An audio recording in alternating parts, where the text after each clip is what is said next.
Welcome to NS classes. My name is Neetu. आज हम बात करने वाले हैं भाई डे 2 के बारे में। ठीक है, डे 2 डिस्कस करेंगे। 21 दिन का क्रैश कोर्स चल रहा है जो कि आपके यूजीसी और एनटीए नेट के एग्जाम पर फोकस है। स्पेशली पढ़ रहे हैं भाई कंप्यूटर साइंस के सब्जेक्ट को। आई होप आपको डे 1 जो है काफ़ी इंटरेस्टिंग लगा होगा, अच्छा लगा है। और मोस्टली बच्चों ने जो है कमेंट भी किए हैं। थैंक यू भाई, आप लोगों ने अपना रिस्पांस दिया उसके लिए। आज हम बात करने वाले हैं अगेन डेटा स्ट्रक्चर के ऊपर, क्योंकि मैंने आपको कहा था डेटा स्ट्रक्चर हुआ, टीओसी हुआ, डिस्क्रीट मैथ हुआ, ऑपरेटिंग सिस्टम हुआ, आपका डिजिटल हुआ। ये जो टॉपिक्स हैं बहुत इंपॉर्टेंट है। यहाँ से आपके एग्जाम में कंटिन्यू फिक्स क्वेश्चन आते ही आते हैं। ठीक है, कंप्यूटर नेटवर्क हुआ, तो हमें जो है अभी उन्हीं सब्जेक्ट पे टारगेट करना है, फोकस करना है, क्योंकि 21 दिन का क्रैश कोर्स है और सिर्फ हमें वही पढ़ना है जो आपके एग्जाम में आने वाला है। ठीक है, तो इसलिए डे 2 के अंदर भी हम डेटा स्ट्रक्चर और एल्गोरिथम को जो है कवर अप करेंगे। लास्ट वीडियो में मैंने सिर्फ डेटा स्ट्रक्चर को कवर किया था। आज हम इसके साथ जो है एल्गोरिथम को भी कवर करने वाले हैं। 20 क्वेश्चन जो है आपके डेटा स्ट्रक्चर के रहेंगे, 20+ क्वेश्चन आपके एल्गोरिथम के रहेंगे, और इससे जो है आपको और भी काफ़ी सारी चीज़ें जो है सीखने को मिलेंगी। ठीक है, और वीडियो अच्छी लगती है तो प्लीज़ कमेंट कर दिया करो, क्योंकि डे 1 पे आपने कमेंट किया, बहुत अच्छा लगा। बहुत जो है आज मैं पढ़ा रही हूँ तो आपको और ज़्यादा जो है मेरे अंदर और ज़्यादा मोटिवेशन भरा हुआ है। तो एक लाइक एक कमेंट तो बनता है, तो कर दिया करो, क्लास अच्छी लगती है तो। ठीक है, तो चलिए भाई क्लास को स्टार्ट करते हैं। क्लास को स्टार्ट करने से पहले एक बार लास्ट जो है मैंने एक 20 क्वेश्चन को गलत करवा दिया था। ठीक है, गलत यहाँ पर मैंने एक स्टैक बता दिया था, लेकिन इसका आंसर स्टैक नहीं होगा। ठीक है, तो क्वेश्चन को अच्छे से देख लो। Attempting the execution of an operation, मतलब आप क्या करवा रहे हो, ऑपरेशन को एग्जीक्यूट करवा रहे हो। मे समटाइम कोज, उसके अंदर कुछ ना कुछ जो है एरर आ गई है, कभी कभी उसके अंदर एरर आ जाए, तो उसको आप क्या कहते हो, उसको आप स्टैक नहीं कहते भाई। ठीक है, मैंने गलती से स्टैक बोल दिया, तो स्टैक नहीं होगा, इसका आंसर होगा एक्सेप्शन। एक्सेप्शन वो होता है जब समटाइम कुछ एरर आ जाए, कुछ फॉल्ट आ जाए, तो वो आपका कहलाता है एक्सेप्शन। ठीक है, तो यहाँ पर आपका आंसर रहने वाला है भाई एक्सेप्शन। क्लियर है भाई? ओके, तो ये क्वेश्चन क्लियर कर लेना। अगर डे 1 में जिसने भी देखा है इस क्वेश्चन को ठीक भी कर लेना। ओके, नेक्स्ट क्वेश्चन है 28 क्वेश्चन। प्रियंका को डाउट था कि मैम एक बार 28 क्वेश्चन को क्लियर कर दो, तो जो है पहले 28 क्वेश्चन को क्लियर करेंगे, देन जो है आज की क्लास को स्टार्ट करेंगे।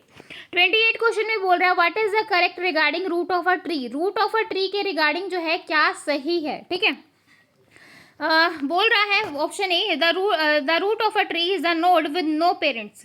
मतलब जो रूट है ट्री की, जैसे ये आपका ट्री है। ठीक है, ट्री जो है हायरार्किकल वे में होता है, सबको पता है, ये ट्री है, ये इसकी रूट नोड है। तो कोई बताएगा इस रूट नोड के क्या कोई पेरेंट है? नहीं भी। रूट नोड आपकी वही होती है जिसका कोई पेरेंट नहीं होता। जैसे सपोज ये ए है, ये बी है, ये सी है। ठीक है, तो बी सी का पेरेंट ए है, ऐसे ही यहाँ पर डी है, ई है, और डी का पेरेंट क्या है? बी है। लेकिन जो रूट नोड होती है उसका कोई भी पेरेंट नहीं होता, तो ये आपका यहाँ पर हो जाएगा ट्रू। बी ऑप्शन देखो, there can be at most one root node in a tree. मतलब ट्री के अंदर एटमोस्ट ज्यादा से ज्यादा एक ही रूट नोड हो सकती है। ठीक है तो ये भी सही है कि एक ही रूट नोड होगी भाई। बाकी जो आपके बी प्लस ट्री है वहां पर जो है आपके बी और ये इनमें तो है दो दो भी हो सकती हैं। ठीक है, लेकिन हम एटमोस्ट मतलब एक तो होगा ही होगा। ठीक है, एटमोस्ट मतलब यहाँ पर वन जो है आपकी एक नोड, मतलब एक जो है आपकी मतलब एक तो कंपलसरी है। मतलब ये नहीं कह सकते कि एक भी रूट नोड ना हो, एक तो होगी ही होगी। ठीक है, तो यहाँ पर आपका आंसर आ जाएगा भी ऑल ऑफ देम। तो रूट के बारे में बात हो रही थी, करेक्ट बोला था, तो इसका आंसर जो है सी होगा। ठीक है, क्लियर है भाई? ओके, नेक्स्ट क्वेश्चन, मतलब आज की क्लास को स्टार्ट करते हैं। और जैसा कि मैंने कहा कि 20+ क्वेश्चन एल्गोरिथम के होंगे, 20+ आपके जो है डेटा स्ट्रक्चर के होंगे। तो आपको काफ़ी कुछ जो है डेटा स्ट्रक्चर के अंदर सीखने को मिला होगा। आपको लग रहा होगा कि हाँ इस टाइप के क्वेश्चन जो है आपको एग्जाम में देखने को मिले होंगे। ओके, क्लास को स्टार्ट करने से पहले मैं एक बार अपने बारे में भी बता देती हूँ, क्योंकि बहुत सारे बच्चे कह रहे हैं मैम आपका नेट क्वालिफाइड है या नहीं है। तो भाई मेरा जो है नेट क्वालिफाइड है, तो बिल्कुल जो है आप ट्रस्ट करके यहाँ से जो है 21 दिन के क्रैश कोर्स को बिल्कुल फॉलो कर सकते हो। नेट के साथ में जो है मेरा गेट भी क्लियर है, उसके साथ ही जो है पीजीटी एग्जाम पे आ जाओ। टीजीटी बीजीटी एग्जाम में मेरा स्टेट क्लियर है, एचएसएससी पीजीटी क्लियर है, आपका जो आर्मी पब्लिक स्कूल का एग्जाम क्लियर है। ठीक है, साथ में मेरा एसएससी प्री जो सीजीएल का होता है प्री क्लियर है, और रेलवे का भी जो है मेरा प्री क्लियर है। ठीक है, तो ये एग्जाम मेरे क्वालिफाइड हैं, तो आप ट्रस्टेड जो है ट्रस्ट करके जो 21 दिन के क्रैश कोर्स को बिल्कुल फॉलो कर सकते हो। ओके ओके, क्वेश्चन 1 देखो भाई, how many BST can possible using की। मतलब यहाँ से जो है आप कितने बाइनरी सर्च ट्री जो है, कितने पॉसिबल बाइनरी सर्च ट्री बना सकते हो। की आपके पास ये दे रखे हैं 13, 24 और 35 कितने बनेंगे भाई? तो यहाँ पर देखो भाई अगर मैं 13 को रूट नोड बना दूं तो आप बीएसटी में आप सबको पता है कि रूट नोड होती है लेफ्ट साइड जो है, ये लेफ्ट पार्ट होता है, ये राइट होता है, ठीक है। लेफ्ट में जो है 13 से सारी छोटी वैल्यू आएंगी और राइट में जो है 13 से सारी बड़ी वैल्यू आएंगी। तो अगर मैं 13 को रूट नोड लेती हूँ तो 24 और 35 13 से बड़ी है, तो ये सारी की सारी कहाँ पर आएंगी, राइट साइड, ठीक है, जिसको आप राइट स्क्यू ट्री भी कहते हो। अब अगर मैं 13 को यहाँ ले लूँ और इसमें 35 को यहाँ लगा दूँ तो 24 जो है इसके लेफ्ट में आएगा, तो एक ट्री आपका ये बन गया, ठीक है। क्लियर है भाई। और नेक्स्ट देखो भाई, यहाँ से समझ लो, मैंने 13 लिया, फिर मैंने 24 लिया, फिर मैंने 35 लिया, तो ये जो है एक ट्री तो आपका ये बना। फिर मैंने 35 को ऊपर ले लिया, 24 को इसके लेफ्ट में कर दिया, तो दो आपके ट्री यहाँ से ये बन गए। फिर आप 24 को रूट नोड लो, 13 यहाँ पे इसके लेफ्ट में आ जाएगा और राइट में आ जाएगा 35, ठीक है। तो ये आपका थर्ड ट्री बन गया। फोर्थ में जो है आपने क्या किया, जो सबसे बड़ी नोड है उसको आपने रूट नोड ले लिया, तो 35, 24 और 13 इस तरीके से एक ट्री ये बन गया। फिर आपने 35 को रूट नोड लिया, फिर आपने 13 लगाया और 13 के राइट में 24 को लगा दिया। तो अब आप ये सोच रहे हो कि मैम ने ऐसा क्यों किया है, क्योंकि ये बीएसटी है और आप इस तरीके से बीएसटी पॉसिबल है क्योंकि यहाँ पर नहीं बताया गया कि आपकी 13 ही रूट नोड होगी या फिर 24 ही रूट नोड होगी, 35 ही रूट नोड होगी। यहाँ पर पॉसिबल वेज बताने हैं कि कितने पॉसिबल वे से जो है आप बाइनरी सर्च ट्री बना सकते हो। तो मैंने यहाँ पर 5 वे बनाया, तो आप बताओगे क्या 5 से ज़्यादा यहाँ पर बीएसटी बन सकती हैं? नहीं भाई, 5 से ज़्यादा यहाँ पर आपकी बीएसटी नहीं बन सकती। आप कोशिश करके देख लेना, अगर आप एक्स्ट्रा बना सको तो ठीक है, तो कमेंट करके बता देना कि भाई एक्स्ट्रा बन रहा है, लेकिन इससे ज़्यादा जो है पॉसिबल रास्ते नहीं है बीएसटी को बनाने के लिए। तो आपका आंसर आ जाएगा बी ऑप्शन, ठीक है। ओके, नेक्स्ट क्वेश्चन देखो, find out the minimum average weight of the BST form. Minimum average weight बताना है, ठीक है। तो यहाँ पर देखो की दे दी 44, 55 और 66। तो यहाँ से भी आप अगर पीछे वाले क्वेश्चन से आप ये समझ गए होंगे कि कितने जो है बीएसटी बना सकते हो, 5 कोशिश करना बनाना, ठीक है। तो ये आपको सबका होमवर्क है, इससे आपको बीएसटी बनाना है। तो आप इससे पहले बीएसटी बनाओगे, बीएसटी बनाने के बाद हम इसका निकालेंगे मिनिमम एवरेज वेट। तो मिनिमम एवरेज वेट कैसे निकालते हैं, तो देखो भाई कैसे निकालते हैं। देखो ये 5 जो है बीएसटी बन गई हैं, 5 पॉसिबल वे हैं बाइनरी सर्च ट्री बनाने के। तो मिनिमम एवरेज वेट कैसे निकाला जाता है, देखो ये 1 है, ये 2 है, ये 3 है, ये 1 लेवल है, ये 2 लेवल है, ये 3 लेवल है। टोटल कितनी नोड है, 3। तो मैं 1 + 2 + 3 और किससे डिवाइड कर दूँ, 3 से, क्योंकि हम निकाल रहे हैं एवरेज, और एवरेज में जितनी पॉसिबल नोड होती है उससे क्या कर देते हैं, डिवाइड कर देते हैं। तो इसका 1 वेट है, इसका 2 वेट है, इसका 3 वेट है। तो 2 और 1 3 और 3 6 डिवाइड बाई 3 दैट इज 2। तो देखो इसका मैंने वेट निकाला, मिनिमम 2 आया, इसका मैंने निकाला 2 आया, क्योंकि 3 2 5 और 1 6, इसको भी 3 से डिवाइड कर देंगे। इसका मैंने निकाला, इसका भी 2 आया, और इसका मैंने निकाला, इसका भी 2 आया, ठीक है। लेकिन सी ऑप्शन देखो, यहाँ पर देखो, यहाँ पर ये इसका वेट 1 है, लेकिन अब यहाँ पर लेफ्ट और राइट इसका क्या है, 2, और इसका भी वेट क्या है, 2, मतलब इससे ज़्यादा तो नहीं हो सकता। अब इसका आप वेट निकालो, 2 और 2 2 और 2 4 और 1 5, 5 को जब मैं 3 से डिवाइड करूँगी तो 5 एकम 5 और 5 फिर आपका जो है सॉरी 3 एकम 20 आ जाएगा, फिर 3 6 है 18 और फिर 3 6 है 18, तो 1.66 करके जो आएगा। तो अब यहाँ पर मिनिमम एवरेज वेट बताओ, मिनिमम इसका 2 आया, इसका 2 आया, इसका 1.66 आया, इसका 2 आया और इसका 2 आया।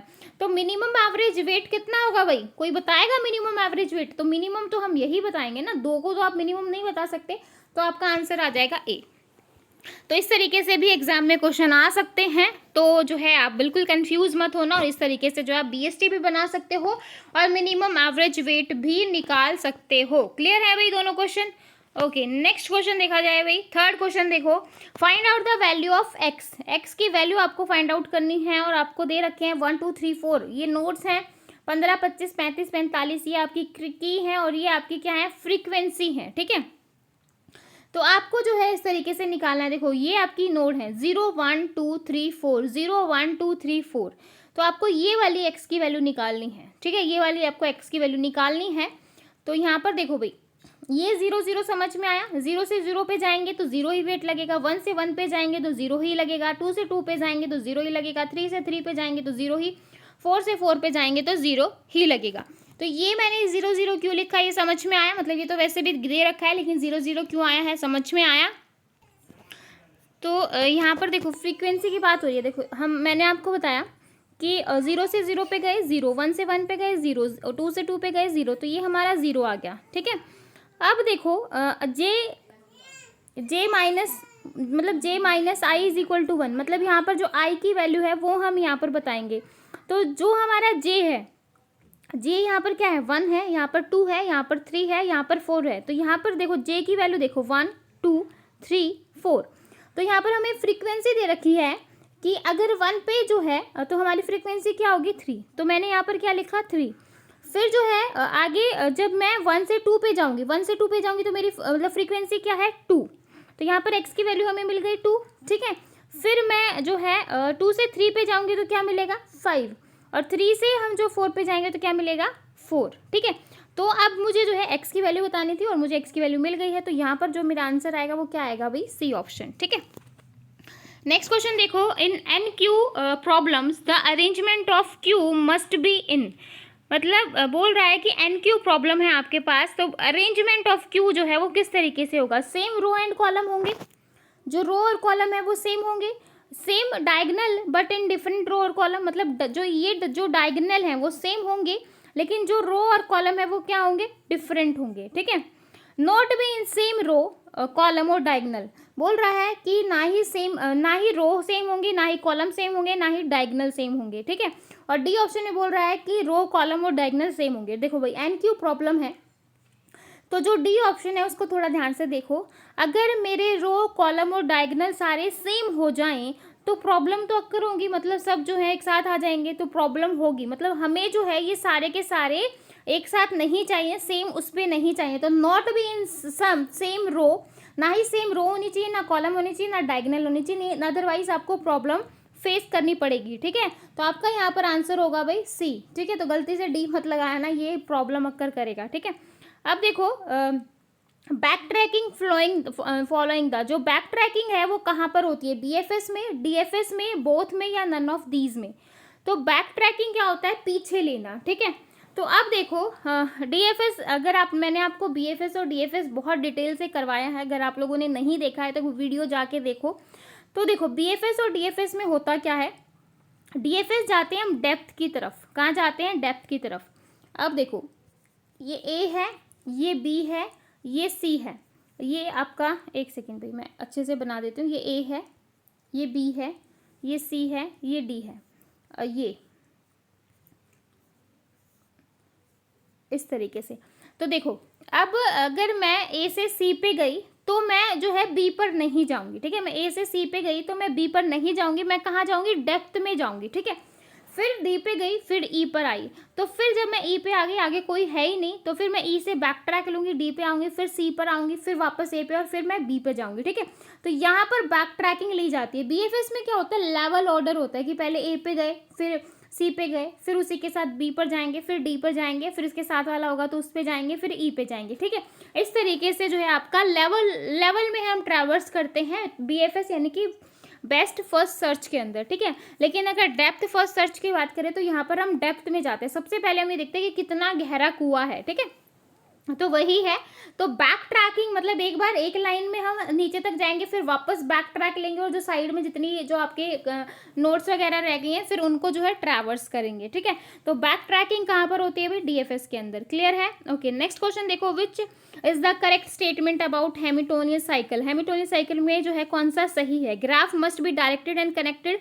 ग्राफ जो है वो डायरेक्टेड होना चाहिए, कनेक्टेड होना चाहिए। भाई हैमिल्टोनियन साइकिल की बात हो रही है तो ऑब्वियसली जो है आपका डायरेक्टेड, तो सॉरी कनेक्टेड तो होना चाहिए, क्योंकि कनेक्टेड नहीं होगा तो साइकिल कैसे।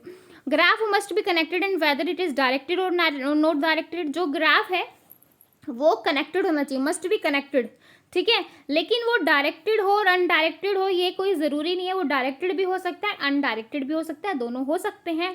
तो यहाँ पर आपका आंसर आ जाएगा भाई बी ऑप्शन। क्लियर है, ठीक है, तो इन क्वेश्चन को अच्छे से देख लेना, कोई डाउट हो तो पूछ लेना। ठीक है, तो यहाँ पर फोर्थ का आंसर आपका सी हो जाएगा, क्योंकि डिफरेंट रो और डायगनल होंगे, क्योंकि यहाँ पर अटैक नहीं कर सकते वो एक दूसरे के साथ। अगर सेम होंगे तो वो अटैक करने लग जाएंगे। इसके अंदर बैक ट्रैकिंग डीएफएस होती है, और यहाँ पर जो है आपके must be connected, but directed और अनडायरेक्टेड कुछ भी हो सकता है। DFS is equivalent to which traversal in the binary tree. जो डीएफएस है यानी कि डेप्थ फर्स्ट सर्च है वो किसके इक्विवेलेंट होता है, प्री ऑर्डर के, लेवल ऑर्डर के, पोस्ट ऑर्डर के या इन ऑर्डर के। तो जो डीएफएस है वो इक्विवेलेंट होता है आपका प्री ऑर्डर के, किसके ऑर्डर होता है भाई, प्री ऑर्डर का, ठीक है। तो प्री ऑर्डर के इक्विवेलेंट होता है, तो यहाँ पर आपका आंसर आ जाएगा भाई ए ऑप्शन, ठीक है। Time complexity of DFS is, time complexity क्या होगी डीएफएस की, ध्यान से समझना। अब देखो ए है, बी है, सी है, मैं हर एक वर्टेक्स को क्या कर रही हूँ, कवर कर रही हूँ। तो ऑर्डर ऑफ वी वर्टेक्स, और साथ में जो है एजेस को भी, एज भी जो है आपकी काउंट हो रही है, क्योंकि हर एक एज से हम होके गुजर रहे हैं, ठीक है।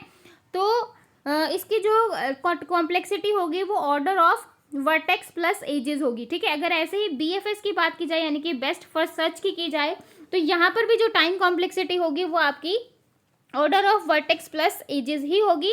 तो अगर दोनों में से कुछ भी आए तो जो दोनों की टाइम कॉम्प्लेक्सिटी है वो सेम रहती है, तो कंफ्यूज मत होना, ठीक है, क्योंकि दोनों में ही हम वर्टेक्स पे भी जाते हैं और एजेस को भी ट्रैवर्स करते हैं, ठीक है। नेक्स्ट देखो data structure used in BFS. देखो डीएफएस यूज किया जाता है, डेप्थ फर्स्ट सर्च यूज किया जाता है आपका स्टैक के अंदर, स्टैक में, यानी कि स्टैक होता है आपका लास्ट इन फर्स्ट आउट, ठीक है। और बेस्ट फर्स्ट सर्च इसको आप लेवल ऑर्डर भी कहते हो, और ये यूज किया जाता है आपका क्यू के अंदर। बहुत इंपॉर्टेंट क्वेश्चन है आपके टीजीटी पीजीटी एग्जाम से रिलेटेड भी, और आपका नेट के एग्जाम में तो है ही है, ठीक है। तो यहाँ पर क्यू आ जाएगा, यहाँ पर ये आ जाएगा, दोनों में से कोई भी आए, और ये आपका प्री ऑर्डर होता है। क्लियर है भाई, कोई डाउट हो तो पूछ सकते हो। नेक्स्ट देखो data structure used in DFS, time complexity, मतलब जो आप डेटा स्ट्रक्चर, कौन सा डेटा स्ट्रक्चर आप यूज करते हो डीएफएस के अंदर, यानी कि डेप्थ फर्स्ट सर्च के अंदर। डेप्थ फर्स्ट सर्च के अंदर कौन सा डेटा स्ट्रक्चर यूज करेंगे, स्टैक। और स्टैक क्या होता है आपका, ये होता है एक तरीके की बोतल, या लगा लो जिसका एक ही एंड होगा, मतलब एक ही एंड होता है, एक से ही आप इंसर्ट करोगे, एक से ही आप बाहर निकालोगे। जैसे ये आपकी बोतल होती है, बोतल में हम क्या करते हैं, गिलास होता है, एक ही एंड से पानी भरते हैं और एक ही एंड से पानी को खाली करते हैं, ठीक है। ऐसे ही स्टैक में होता है, एक ही एंड होता है जिसको आप टॉप कहते हो, इंसर्ट करने को पुश कहोगे, डिलीट करने को पॉप कहोगे, ठीक है। और जो डीएफएस होता है वो आपका स्टैक में होता है, बैक ट्रैकिंग भी जो है आपका इसी के अंदर होता है, ठीक है। और बीएफएस जो है वो आपका क्यू के अंदर होता है, जिसको आप लेवल ऑर्डर भी कहते हो। क्लियर है भाई सारी चीजें। 10th क्वेश्चन देखो, टाइम कॉम्प्लेक्सिटी ऑफ बीएफएस। देखो लास्ट में हमने देखा था डीएफएस की टाइम कॉम्प्लेक्सिटी, वो भी आपकी क्या थी, ऑर्डर ऑफ वी प्लस ई, यानी कि वर्टेक्स प्लस एजेस। और मैंने आपको बताया था कि बीएफएस की भी जो टाइम कॉम्प्लेक्सिटी होती है वो सिमिलर होती है आपके किससे, डीएफएस से। तो आपका यहाँ पर भी आंसर आ जाएगा order of V plus E. Clear है, ओके। नेक्स्ट क्वेश्चन देखो, what can be the application of DFS. DFS की जो एप्लीकेशन है वो क्या होंगी, generating topological sort, topological sort करता है, ठीक है। Generating strongly connected component, strongly connected होते हैं component, detecting cycle in graph, या ऑल ऑफ देम। क्या होता है डीएफएस की जो एप्लीकेशंस होंगी वो क्या होंगी, तो देखो भाई टोपोलॉजिकल ऑर्डर को भी ये जो है डीएफएस आपका शॉर्ट करवाता है, ठीक है। इसमें हम शॉर्टेड पाथ देखते हैं। जनरेटिंग स्ट्रांगली, बिल्कुल भी स्ट्रांगली जो है कनेक्टेड होते हैं एक दूसरे से। डिटेक्ट करता है साइकिल को, ठीक है। तो यहाँ पर जो इसकी एप्लीकेशंस आ जाएंगी वो ऑल ऑफ देम आ जाएंगी, ठीक है। 12th क्वेश्चन देखो, BFS is equivalent to which of the traversal in binary tree. जो बीएफएस है यानी कि बाइनरी फर्स्ट सर्च है वो किसके इक्विवेलेंट होता है, प्री ऑर्डर के, पोस्ट ऑर्डर के, लेवल ऑर्डर के, इन ऑर्डर के। तो बेस्ट फर्स्ट सर्च मैंने आपको अभी भी बताया था कि बेस्ट फर्स्ट सर्च जैसे ये है, एक सेकेंड पे ध्यान से देखना। तो अगर मैं बेस्ट फर्स्ट सर्च करूँ तो ये आपका लेवल 1 है, ये आपका 2 है, ये आपका 3 है। तो बीएफएस पहले क्या करेगा, इस लेवल को ट्रैवर्स करेगा, देन इसको करेगा, फिर इसके ऊपर आएगा। तो लेवल में जो है यहाँ पर ट्रैवर्सिंग होती है, तो आप इसको लेवल ऑर्डर ट्रैवर्सल कहते हो। तो सी ऑप्शन सही होगा, ठीक है। ओके नेक्स्ट देखो, what can B application of BFS. BFS की जो एप्लीकेशन है वो क्या होंगी, फाइंडिंग शॉर्टेस्ट पाथ बिटवीन दो नोड, मतलब दो नोड के बीच में छोटा रास्ता ढूंढना, finding bio partition of graph, GPS navigation system, या ऑल ऑफ देम। तो जो बीएफएस, अभी लास्ट में हमने देखा था डीएफएस की एप्लीकेशन, अभी हम देख रहे हैं बीएफएस की एप्लीकेशन। इंपॉर्टेंट है भाई, देखो इंपॉर्टेंट है भाई, इनको ध्यान से समझना। तो बीएफएस जो होता है आपका वो शॉर्टेस्ट पाथ को फाइंड आउट करते हैं, बिल्कुल भाई, ठीक है। बायो पार्टीशन होती है ग्राफ की, जीपीएस नेविगेशन सिस्टम होता है। तो तीनों ही जो है इसकी एप्लीकेशन है, तो इसका आंसर भी डी आ जाएगा। देखो एप्लीकेशन पूछी जाती है स्टैक की, क्योंकि इसकी पूछ लेता है, जो कि मैंने लास्ट वीडियो में भी आपको करवाई थी। तो जो है थोड़ा सा इन पे ध्यान देना, ठीक है। 14 क्वेश्चन देखो, in how many times a node is visited in BFS, BFS पे जो नोड है वो कितनी बार विजिट कर सकते हैं, एक बार, ट्वाइस, थ्राइस, या equivalent to number of in degree of node.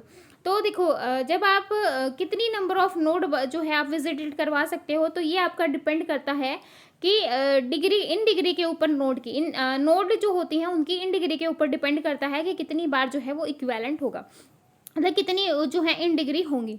तो we have to see whether the node is visited और not by the ancestor, if visited we node let in enter in the queue, मतलब जो in degree है, मतलब इस तरीके से आपने इन डिग्री देखी है ना, किस तरीके से इन डिग्री निकालते हैं, इतना तो आपको पता ही होगा, ठीक है। तो जो इन डिग्री होती है नोड्स की, उसके इक्विवेलेंट होता है जब हम विजिट करते हैं।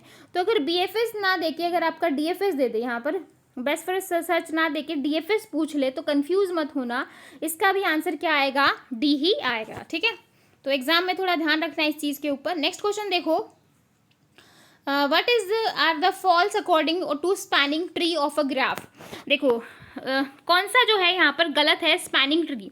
स्पैनिंग ट्री क्या होता है, मिनिमम जो है पाथ फाइंड आउट करते हैं, ट्री दैट स्पैन ग्राफ, जो एक ट्री है जो ग्राफ को स्पैन करता है, बिल्कुल भाई सही है, ठीक है। और हमें बताना है फॉल्स, तो हमें ट्रू तो बताना ही नहीं है, तो ट्रू है। सब ग्राफ ऑफ ग्राफ, बिल्कुल भाई एक ग्राफ का सब ग्राफ होता है, जैसे ये ABCD। तो अब मैं इसका ABC और D, ठीक है। तो ये क्या हो गया, सब ग्राफ हो गया, तो बिल्कुल सब ग्राफ होता, तो ये भी ट्रू है, ये भी ट्रू है। Include every vertex of graph, हर एक वर्टेक्स इंक्लूड है। देखो भाई एक एज मिसिंग है, एज, लेकिन वर्टेक्स सारे हैं, ठीक है, तो ये भी ट्रू है। आइदर साइकिल और एसाइकिल, देखो ये हमेशा एसाइक्लिक होता है, मतलब स्पैनिंग ट्री में आप कभी भी स्पैनिंग ट्री निकालोगे ना, तो यहाँ पर जो है आप एक एज को हटाते हो, यानी कि हमेशा साइकिल नहीं बनाता, ठीक है, हमेशा एसाइक्लिक होता है। और यहाँ पर बोला है कि कभी तो साइकिल होगा, कभी एसाइकिल होगा, लेकिन साइकिल नहीं होता, तो यहाँ से ये क्या हो जाएगा, फॉल्स हो जाएगा। तो D ऑप्शन यहाँ पर आपका फॉल्स है, ठीक है। Consider a complete graph G with 4 vertex, the graph G has spanning tree, ठीक है। बोल रहा है कि कंप्लीट ग्राफ आपके पास G है, मतलब G आपके पास कंप्लीट ग्राफ है और 4 वर्टिसेस हैं, तो आपके पास मिनिमम स्पैनिंग ट्री आपको निकालना है। तो एक ग्राफ से आप बहुत सारे स्पैनिंग ट्री निकाल सकते हो, बहुत सारे, जैसे हमने लास्ट में देखा था कि हम एक BST से कितने सारे जो है BST बना सकते हैं, कितनी तरीके के हो सकते हैं, वैसे ही एक स्पैनिंग ट्री से आप बहुत सारे जो है स्पैनिंग ट्री बना सकते हो। बस जो डिपेंड करता है कि उनका जो वेट है वो अलग अलग आता है, अदरवाइज आप बहुत सारे स्पैनिंग ट्री बना सकते हो, ठीक है। तो बोल रहा है कि 4 वर्टिसेस हैं, तो कितने स्पैनिंग ट्री बनेंगे, तो इसका फॉर्मूला होता है n इंटू n-2, ठीक है। तो यहाँ पर n वर्टिक्स हैं, तो n 4 माइनस 2, तो दैट इज 4 की पावर 2, दैट इज 16। तो आप कितने स्पैनिंग ट्री बना सकते हो, 16, ठीक है। ऐसे ही 5 होता, तो 5 माइनस 2, दैट इज 5 की पावर 3, दैट इज 1 2 5। तो ये इंपॉर्टेंट है भाई, एग्जाम में कई बार आया है, तो इसको जो है अच्छे से कर लेना, ठीक है। फॉर्मूला बस थोड़ा ध्यान रखना कि ये जो है आपका फॉर्मूला होता है, ओके। नेक्स्ट क्वेश्चन देखो भाई, the travelling salesman problem can be solve using, जो ट्रैवलिंग सेल्समैन प्रॉब्लम है वो कहाँ पर जो है सॉल्व की जाती है, स्पैनिंग ट्री में, बेलमैन फोर्ड एल्गोरिथम में, मिनिमम स्पैनिंग ट्री में, या DFS ट्रैवर्सल में, किसमें हम जो है इसको सॉल्व करवाते हैं। तो देखो जो ट्रैवलिंग सेल्समैन प्रॉब्लम है वो सॉल्व की जाती है बेलमैन फोर्ड एल्गोरिथम में। बेलमैन फोर्ड एल्गोरिथम वो होता है जो शॉर्टेस्ट पाथ को फाइंड आउट करता है, ठीक है। तो एक बार ट्रैवलिंग सेल्समैन प्रॉब्लम देख लो क्या होती है। सपोज आप इस वर्टेक्स से चले, ठीक है, आप इस वर्टेक्स से चले, और एक सेकेंड भाई, ये है, ध्यान से देखो ABCD, ठीक है। तो ट्रैवलिंग सेल्समैन प्रॉब्लम क्या करता है कि एक को जो है एक वर्टेक्स, एक इनिशियल वर्टेक्स पकड़ लेता, किसी को भी एक इनिशियल बना देगा, ठीक है, फिर B के ऊपर जाएगा, और इसमें ये इंश्योर करेगा कि हर एक वर्टेक्स को एक बार, मतलब हर एक सिटी को या हर एक उसको एटलीस्ट एक बार तो कवर करे, मतलब एक बार तो वो सभी को कवर करेगा, ज़्यादा नहीं करेगा, एक बार ही करेगा, ठीक है। तो फिर B पे गया, फिर D पे गया, फिर जो है वापस C पे आया, और वापस वहीं पर आ जाएगा जहाँ से उसने स्टार्ट किया था, ठीक है। तो यही होता है, और ये शॉर्टेस्ट पाथ को फॉलो करेगा, मतलब ये देखेगा कि कौन सा छोटा रूट है, उसी के थ्रू जो है ये सब हर एक सिटी में घूमेगा जाएगा, ठीक है। तो ट्रैवलिंग सेल्समैन प्रॉब्लम में हम क्या यूज़ करते हैं, बेलमैन फोर्ड एल्गोरिथम का यूज़ करते हैं, ठीक है। नेक्स्ट क्वेश्चन देखो, consider the graph M with 3 vertices, मतलब आपके पास ग्राफ एम है जिसमें 3 वर्टिसेस हैं, adjacency matrices shown glow, which of the following true, इसमें से कौन सा ट्रू है। ठीक है, बहुत इंपॉर्टेंट है भाई, ऐसे क्वेश्चन आपके एग्जाम में कई बार आते हैं नेट के एग्जाम में, तो थोड़ा सा इन पे ध्यान देना, हर एक स्टेटमेंट पे, हर एक लाइन पे बहुत अच्छे से समझना, क्योंकि किसी भी लाइन पे क्वेश्चन आ सकता है। ए ऑप्शन बोल रहा है graph M has no minimum spanning tree, दो ग्राफ एम जो है उसके अंदर कोई भी मिनिमम स्पैनिंग ट्री नहीं है। ठीक है, तो एक ग्राफ है भाई, मिनिमम स्पैनिंग ट्री तो होगा ही, क्योंकि एक ग्राफ से हम बहुत सारे स्पैनिंग ट्री बना सकते हैं, तो एक तो उसके अंदर मिनिमम होगा ही, तो बोल रहा है नो, तो हमें तो ट्रू बताना है, ये तो फॉल्स होगा। M has a unique minimum spanning tree of cost 2, बोल रहा है एम जो है एक यूनिक स्पैनिंग ट्री होगा, लेकिन कोस्ट जो है वो 2 होगी। ठीक है, तो एम क्या होगा, मतलब कितने यूनिक होंगे। ठीक है, तो यहाँ पर हम इसको भी नहीं बोल सकते। सी ऑप्शन देखो है 3 डिस्टिंक्ट, क्योंकि यहाँ पर 3 वर्टेक्स बोला है, और 3 वर्टेक्स के अभी हमने फॉर्मूला देखा था n इंटू एन माइनस 2, और 3 वर्टेक्स के कितने बनेंगे भाई, 3 इंटू 3 माइनस 2 दैट इज 3 ही तो बनेंगे। मतलब 3 वर्टिसेस के 3 डिस्टिंक्ट मिनिमम स्पैनिंग ट्री तो बना सकते हो, ज़्यादा तो नहीं बना सकते ना, तो इसलिए बी ऑप्शन आपका गलत होगा, क्योंकि ये यूनिक बोल रहा है। ठीक है, और लेकिन 3 के आप 3 स्पैनिंग ट्री बना सकते हो। ठीक है, इस फॉर्मूले से देखो, तो एम जो है 3 distinct minimum spanning tree is cost of 2, जो हर एक की कॉस्ट क्या होगी, 2 होगी। ठीक है, तो ये आपका बिल्कुल सही होगा, क्योंकि यहाँ पर सबकी क्या है 0 0। ठीक है, तो यहाँ पर डिफरेंट कॉस्ट नहीं होगी, सबकी कॉस्ट क्या होगी 2 होगी, तो यहाँ पर सी ऑप्शन आपका बिल्कुल सही होगा। ठीक है, क्लियर है। ओके, नेक्स्ट क्वेश्चन देखो, consider an undirected graph G with vertices A B C D E, in graph G every edge has distinct weight. ठीक है, हर एक एज जो है वो अलग अलग वेट रख रही है। Edge C D is edge with minimum weight, जो सी डी है ए बी, एक सेकेंड भाई मैं थोड़ा सा,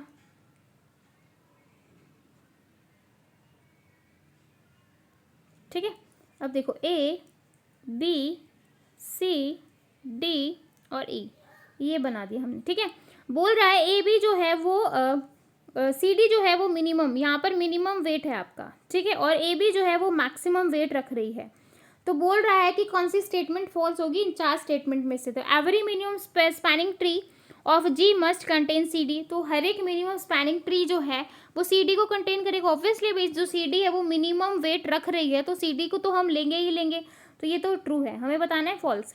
if A B is minimum spanning tree, और ए बी जो है अगर मिनिमम स्पैनिंग ट्री है, that its removal must disconnect G, तो जो इसका रिमूवल है क्या वो ग्राफ को डिस्कनेक्ट कर सकता है, बिल्कुल कर सकता है। अगर मैं इस वाले को हटा दूं और मैंने सिर्फ इसको लिया है, जैसे ए बी सी डी ई, तो मैंने अगर इसको लिया है यहाँ पर और ये लिया है, तो ये डिस्कनेक्ट कर देगा ग्राफ को, बिल्कुल कर सकता है, तो ये भी आपका क्या हो जाएगा, ट्रू हो जाएगा। No minimum spanning tree contain A B, कोई भी मिनिमम स्पैनिंग ट्री जो है वो कंटेन नहीं करेगी ए बी को, क्या ये ट्रू होगा, नहीं भाई, क्योंकि एक स्पैनिंग ट्री से बहुत सारे स्पैनिंग ट्री बनाए जा सकते हैं, तो कोई तो ऐसा होगा जो इसको भी लेगा। ठीक है, तो ये आपका फॉल्स होगा भाई। ठीक है, जी ऐसे यूनिक मिनिमम स्पैनिंग ट्री, जी जो है वो आपका यूनिक हो सकता है, बिल्कुल भाई। आपके अगर 5 हैं, यहाँ पर 125 स्पैनिंग ट्री बन रहे हैं, तो उनमें से एक जी जो है एक यूनिक, एक इन 125 में से एक मिनिमम स्पैनिंग ट्री भी तो बनेगा। ठीक है, तो ये भी ट्रू है, लेकिन सी ऑप्शन आपका ट्रू नहीं है। अब इन 125 में कोई ना कोई तो उस मैक्सिमम ए बी को भी तो लेगा, सबको तो थोड़ी हटा सकते हैं। क्लियर है भाई। ओके, 20 क्वेश्चन देखो, which of the following is not the algorithm to find the MST, इसमें से ऐसा कौन सा है जो एल्गोरिथम जो फाइंड नहीं करता मिनिमम स्पैनिंग ट्री को। ब्रुस्केल एल्गोरिथम, क्रुस्कल, प्रीम, तो ये जो प्राइम्स एल्गोरिथम है, क्रुस्कल है, ये सारे हम यूज करते हैं मिनिमम स्पैनिंग ट्री को फाइंड आउट करने के लिए। लेकिन जो आपका बेलमैन फोर्ड एल्गोरिथम है जो हमने भी लास्ट में देखा था, ये हम यूज करते हैं शॉर्टेस्ट पाथ को फाइंड आउट करने के लिए। किसको भाई, शॉर्टेस्ट पाथ को फाइंड आउट करने के लिए यूज किया जाता है। तो यहाँ पर आपका आंसर हो जाएगा डी। क्या हो जाएगा भाई, डी ऑप्शन बिल्कुल सही होगा। ठीक है, अब देखो नेक्स्ट क्वेश्चन भाई, अब कुछ क्वेश्चन आपके डेटा स्ट्रक्चर के स्टार्ट हो गए हैं। अभी हमने थोड़ा एल्गोरिथम देखा था जिसमें आपने स्पैनिंग ट्री, बेलमोन, ये सब हमने देखा था। अब हम थोड़े जो है वापस आ जाते हैं अपने स्टैक के ऊपर और इन सब के ऊपर, तो हम थोड़ा देख लेते हैं डेटा स्ट्रक्चर को। ठीक है, तो which of these best describe an array, इसमें से कौन सा ऐसा है जो एरे को बिल्कुल अच्छे से डिस्क्राइब कर रहा है। Data structure that shows hierarchical behaviour, data structure जो है वो शो कर रहा है हायरार्किकल, तो हायरार्किकल कहाँ होता है, ट्री के अंदर, ना कि एरे के अंदर। ठीक है, नहीं है। कंटेनर ऑफ ऑब्जेक्ट और सिमिलर टाइप, मतलब सिमिलर टाइप के ऑब्जेक्ट होते हैं। ठीक है, तो यहाँ पर जो आपके ऑब्जेक्ट होते हैं वो किसके होते हैं भाई, सिमिलर टाइप के होते हैं। जैसे अब आपने एरे में जैसे इंट टाइप का डेटा लिया है तो आप इंटीजर ही तो वैल्यू लोगी। जैसे अगर आपने एरे की वैल्यू ले ली 3, तो 3 की 3 जैसे 16, 17, 18, इसमें कोई करेक्टर टाइप की वैल्यू तो नहीं डालोगे ना, तो सारे के सारे ऑब्जेक्ट क्या होंगे, सिमिलर टाइप के होंगे। ठीक है, तो यहाँ पर आपका आंसर क्या आ जाएगा भाई, बी ऑप्शन आ जाएगा। ठीक है, सेकंड क्वेश्चन देखो, how do you initialize an array, array को किस तरीके से इनिशियलाइज कर सकते हैं सी के अंदर।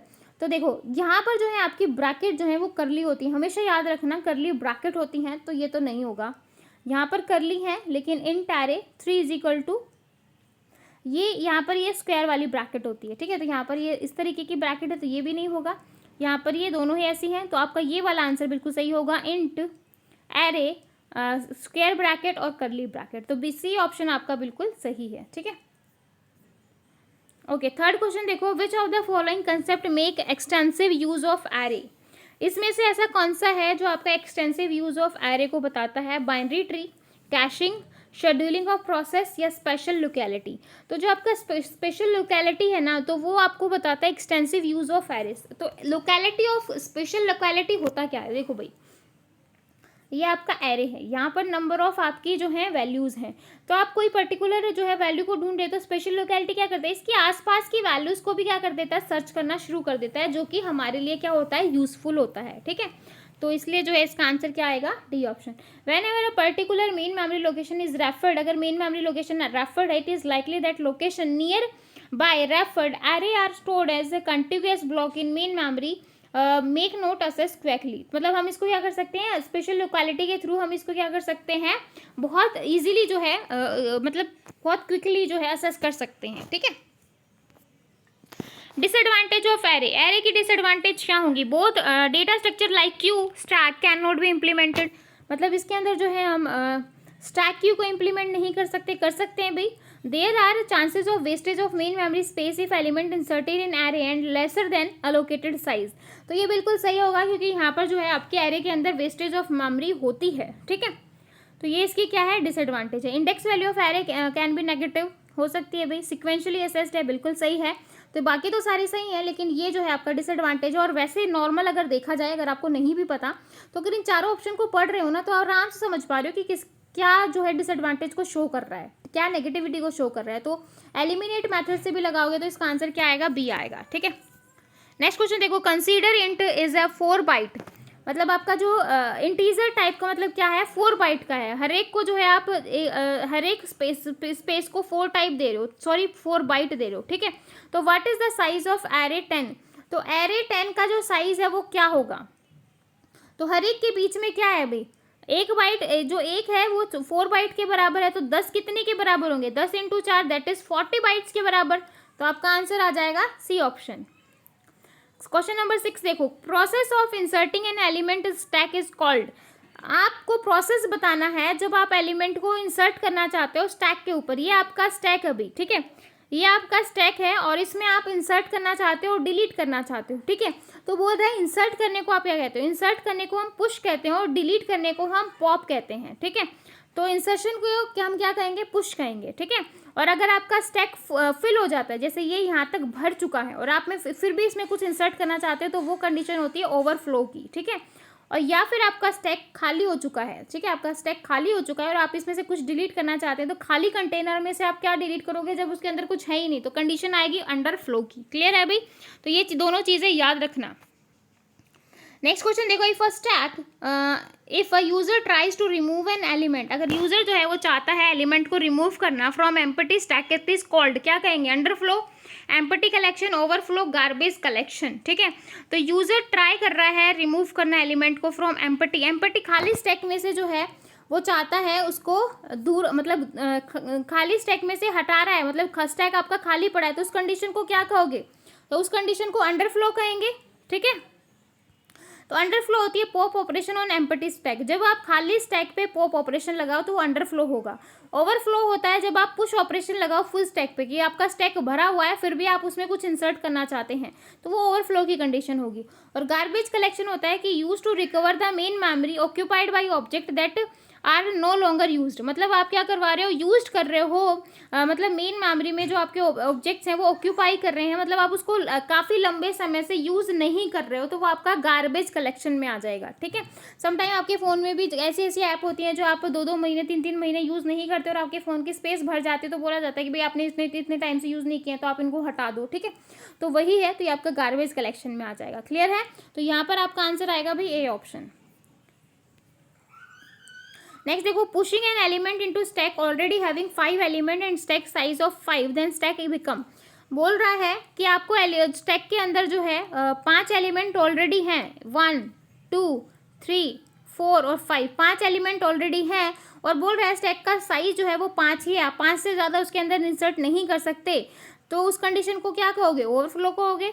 ठीक है, नेक्स्ट क्वेश्चन देखो, circular queue is known as, circular queue को क्या कहते हैं, बिंग बफर, सर्कुलर क्यू, देखो ये आपका सर्कुलर क्यू है, जहाँ से स्टार्ट किया ये नहीं पता चलता कहाँ से स्टार्ट किया है। ठीक है, इसका कोई एंडिंग पॉइंट नहीं होता, एक रिंग की तरह होता है, एक सर्कल की फॉर्म में होता है, मतलब अपने आप घूमते रहते हैं। ठीक है, तो आप इसको रिंग बफर भी कहते हैं, सर्कुलर क्यू को आप रिंग बफर भी कह सकते हो। रेक्टेंगल बफर तो होगा नहीं भी इस तरीके से स्क्वायर में हो, ठीक है, तो यहाँ से आपका पॉइंट हो सकता है, स्क्वायर भी नहीं हो सकता, ठीक है, कर्व भी नहीं हो सकता, तो ये आपका होता है एक सर्कल, एक रिंग की फॉर्म में होता है, जैसे अंगूठी गोल होती है ना, तो वैसे ही आपका सर्कल भी गोल होता है। ठीक है, तो linear data structure is which last position is connected back to the first, मतलब जो लास्ट, जो ये लास्ट जो है वापस फर्स्ट से कनेक्ट हो जाए, position to make a circle, circle बना दे, तो आप उसको रिंग स्ट्रक्चर कहोगे। क्लियर है, तो यहाँ पर आपका आंसर आ जाएगा ए।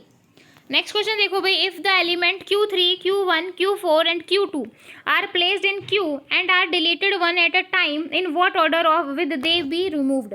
देखो Q है भाई, Q है, Q होता है आपका फर्स्ट इन फर्स्ट आउट, जो पहले आया है वो पहले जाएगा। ठीक है, तो जो पहले आया है वो पहले जाएगा। तो अब इसमें क्या होगा, अब जैसे मैंने क्या किया, इस Q में जो है मैंने पहले Q3 को डाला, फिर Q1 को डाला, फिर Q4 को डाला, और फिर मैंने डाला Q2 को। ठीक है, अब ये Q की बात कर रहा है, तो जैसे Q3 आया तो Q3 डिलीट होगा, तो इसका जो इसका निकलने का जो सीक्वेंस होगा वो होगा Q3, Q1, Q4 और Q2। तो कौन सा ऑप्शन है भाई, Q3, Q1, Q4 और Q2, तो यहाँ पर आपका सी ऑप्शन बिल्कुल सही होगा भाई। अगर ये जो है क्यू ना दे के स्टैक बोल देता तो आपका आंसर क्या होता भाई, Q2 लास्ट में किया है तो पहले Q2 आता, फिर Q4 आता, फिर Q1 आता, फिर Q3 आता, तो ये वाला सीक्वेंस होता। ठीक है, तो Q2, Q4, Q1, Q3, तो ये डी आंसर होता अगर आपका यहाँ पर क्यू ना दे के क्या देता, स्टैक देता तो। ठीक है, क्लियर है भाई। 11th क्वेश्चन देखो, क्योंकि क्यू जो है वो आपका फीफो करता है। ठीक है, और स्टैक जो है वो आपका लास्ट इन फर्स्ट आउट करता है। ठीक है, अब देखो, data structure in which element can be inserted और डिलीटेड, डेटा स्ट्रक्चर में अगर आप एलिमेंट को इंसर्ट और डिलीट करना चाहते हैं at a form both the end but note in the middle is, बोल रहा है कि कौन सा आपका मिडल में नहीं होगा, Q, D Q, circular queue, priority queue. ठीक है, तो क्यू आपका वही first in first out, D Q deletion Q, circular एक सर्कुलर में होगा प्रायोरिटी क्यू। तो बोल रहा है, ध्यान से देखो भी, डेटा स्ट्रक्चर है जिसमें आप इंसर्ट भी करवा रहे हो, डिलीट भी करवा रहे हो at a form both the end but not in the middle, मतलब आप उसमें मिडल में नहीं करवा सकते। तो ये आपका होता है भाई मतलब डिलीशन क्यू के अंदर आप ये चीज़ करते हो कि आप जो है एंड जो है मिडल में नहीं करवा पाओगे, तो डिलीशन क्यू होता है। ठीक है, तो सी आंसर होगा भी आपका। ठीक है,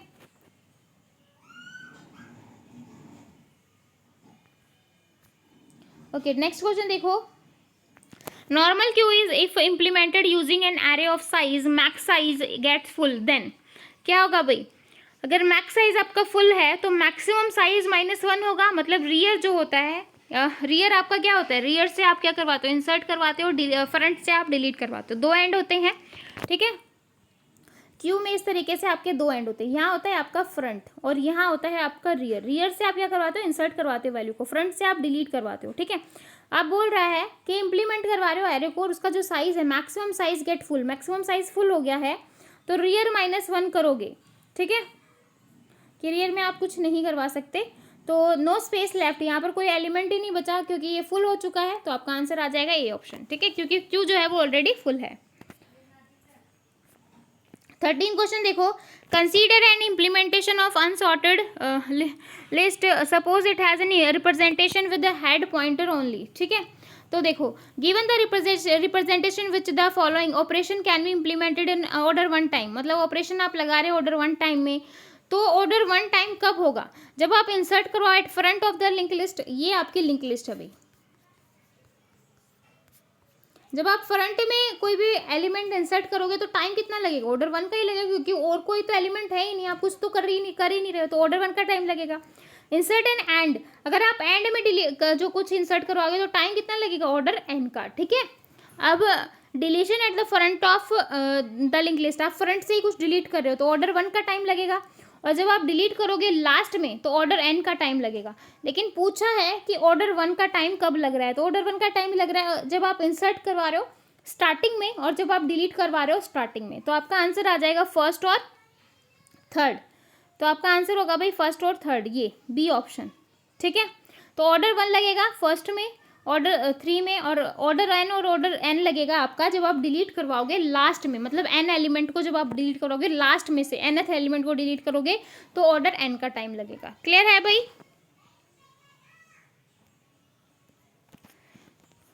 नेक्स्ट क्वेश्चन देखो, 14 क्वेश्चन है। Link list each node contain minimum of 2 field, 1 field to store the data and stored second field is, second field क्या होगी?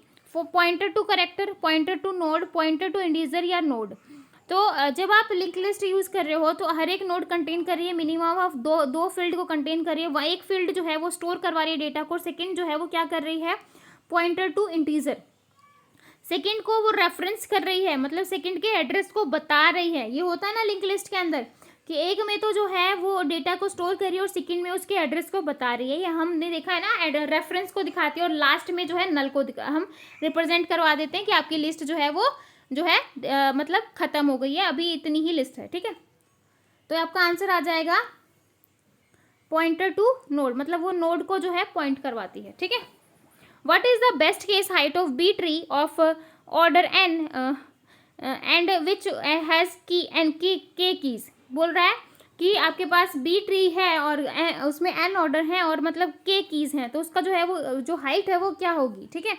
तो हाइट होगी आपकी log of n k plus 1 minus 1। तो आपका आंसर होगा भाई ये। तो best case occur when all the nodes completely fill keys, मतलब बेस्ट केस कब होगा? जब आपकी सारी की सारी नोड जो है इस तरीके से फिल होती हैं, ठीक है। तो आपका बेस्ट केस माना जाता है। ओके, नेक्स्ट क्वेश्चन देखो भाई, 16 question. Which of the following is true, इसमें से कौन सा जो है वो ट्रू है? Larger the order of B tree, B tree का जो ऑर्डर है वो लार्जर होगा। Less frequently the split the occurs, larger the order of B tree, more frequently the split occur. Smaller the order of B tree, more frequently the split occur. Smaller the order of B tree है, less frequently the split अकर। तो यहाँ पर true की बात हो रही है, तो बी ऑप्शन भी आपका फॉल्स है, ये भी फॉल्स है, ये भी फॉल्स है, ठीक है। तो आपका आंसर सही होगा भाई A option, larger the order of B tree. जो बी ट्री का ऑर्डर है वो बड़ा होगा और जो उसकी फ्रीक्वेंसी है स्प्लिट करने की वो कम होगी। यहाँ पर आप देख सकते हो एवरेज प्रोबेबिलिटी ऑफ स्प्लिट की क्या होगी? 1/m of 2 minus 1। तो ऑर्डर ऑफ बी ट्री, तो आपका आंसर आ जाएगा भाई ए ऑप्शन। 17 क्वेश्चन देखो भाई, which of the following is true, इसमें से कौन सा जो है वो ट्रू है? B plus tree allow only the rapid random access, बिल्कुल सही है।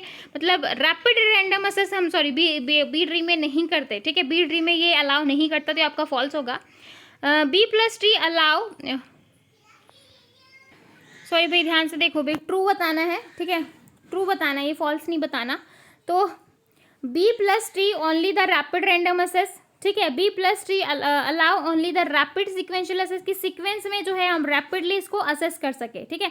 तो बोथ ए एंड बी, या फिर डी ऑप्शन देखो, B plus tree allow rapid and slower sequential access, ठीक है। तो डी में इसने बोला कि रैपिड रैंडम असेस को तो अलाउ करे, लेकिन स्लोअर मतलब जो सीक्वेंस असेस है उसको वो स्लो में करता है। नहीं भाई, बी प्लस ट्री के अंदर हम दोनों ही जो है वो बहुत फास्ट करवाते हैं, तो रैंडम असेस भी रैपिड होता है और सिक्वेंशियल असेस भी रैपिड होता है, ठीक है। तो यहाँ पर आपका आंसर आ जाएगा बोथ ए एंड बी। तो ये स्टेटमेंट ट्रू बतानी है भी आपको, ठीक है, बाई मिस्टेक। तो यहाँ पर आपका आंसर क्या आ जाएगा कि B plus tree being variation of B tree which allow rapid random access and here the leave the link list together so it is provide rapid sequential access, ठीक है। तो रैपिड जो है इसमें sequential access को provide किया जाता है। लास्ट क्वेश्चन है भाई आपके ये, ठीक है। Which of the following is false, इसमें से जो है कॉन्सेप्ट फॉल्स है, ठीक है। ध्यान से देखो फॉल्स कौन सा है, गलत कौन सा है। तो B plus tree grow downward, जो आपका बी प्लस ट्री है ना वो कभी डाउनवर्ड जो है वो ग्रो नहीं करता, हमेशा याद रखना। B+ ट्री इज बैलेंस्ड, बिल्कुल भाई जो बैलेंस ट्री है बिल्कुल बैलेंस होता है, ठीक है। सी ऑप्शन देखो तो ये तो ट्रू है। इन अ B+ tree sibling pointers allow sequential searching, अभी हमने देखा था कि ये क्या करता है, सिबलिंग को जो है सिक्वेंशियल सर्चिंग जो है अलाउ करता है, तो ये बिल्कुल सही है। B+ tree shallower than the B tree, तो ये भी सही है। तो आपका यहाँ पर जो फॉल्स आएगा वो ये आएगा कि जो B+ ट्री है वो डाउनवर्ड ग्रो नहीं करता। 19 क्वेश्चन देखो, efficiency of finding the next record in B+ tree, B+ tree को जब फाइंड आउट करते हो नेक्स्ट रिकॉर्ड को, तो कितना जो है वो एफिशिएंसी लगती है, कितनी लगती है भाई। B+ tree finding the next record successor involve assessing an additional leaf at most, so the efficiency of finding the next record is order 1, तो कितना टाइम लगेगा, ऑर्डर 1 लगेगा, ठीक है। तो आपका आंसर यहाँ पर डी हो जाएगा। लास्ट क्वेश्चन देखो भाई, which of the following data structure are perform in database system implementation, तो किस तरीके से इम्प्लीमेंटेशन करवाते हो भाई आप, जो है डेटाबेस सिस्टम की इम्प्लीमेंटेशन, यानी कि डेटाबेस में किस तरीके से करते हो, AVL ट्री से, B ट्री से, B+ से या स्प्लिट ट्री से। तो डेटा सिस्टम की आप इम्प्लीमेंटेशन करवाते हो हमेशा B+ ट्री से, क्योंकि यहाँ पर सिक्वेंशियल इंडेक्सिंग, मल्टी इंडेक्सिंग का कंसेप्ट यूज़ करते हैं, तो इसलिए जो है हम यूज़ करते हैं B+ ट्री को, ठीक है। तो यहाँ पर आपका आंसर आ जाएगा C। तो आई होप आपने डे 2 को भी काफ़ी अच्छे से इंजॉय किया होगा। फिर भी अगर आपको कोई डाउट है तो आप कमेंट सेक्शन में पूछ सकते हैं, और आप सबसे रिक्वेस्ट है, अगर आपको क्लास अच्छी लगती है तो प्लीज़ भाई एक कमेंट जो है वो लिख दिया करो, क्योंकि आपके कमेंट से बहुत ज़्यादा मोटिवेशन मिलता है और लगता है कि भाई डे 3, डे 4, डे 5 और ज़्यादा जो है आपके बहुत एनर्जी के साथ आएँ, और आपका जो एग्ज़ाम है वो 21 दिन के कोर्स से जो है वो कम जो है क्लियर हो जाए, ठीक है। अगर आपने कुछ नया सीखा हो, अगर आपको लगा हो कि आपको कुछ नया सीखने को मिला है, तो भी कमेंट कर दो, ठीक है। तो लाइक तो बनता ही है और कमेंट भी बनता है, और अगर आपने सब्सक्राइब नहीं किया है तो वो भी कर दो, और अपने फ्रेंड्स के साथ ज़्यादा से ज़्यादा शेयर कर सकते हो, ताकि वो भी आगे अपने फ्रेंड्स को बता सकें, ठीक है। तो फिर मिलेंगे ऐसी नई वीडियो के साथ, तब तक के लिए बाय एंड थैंक यू।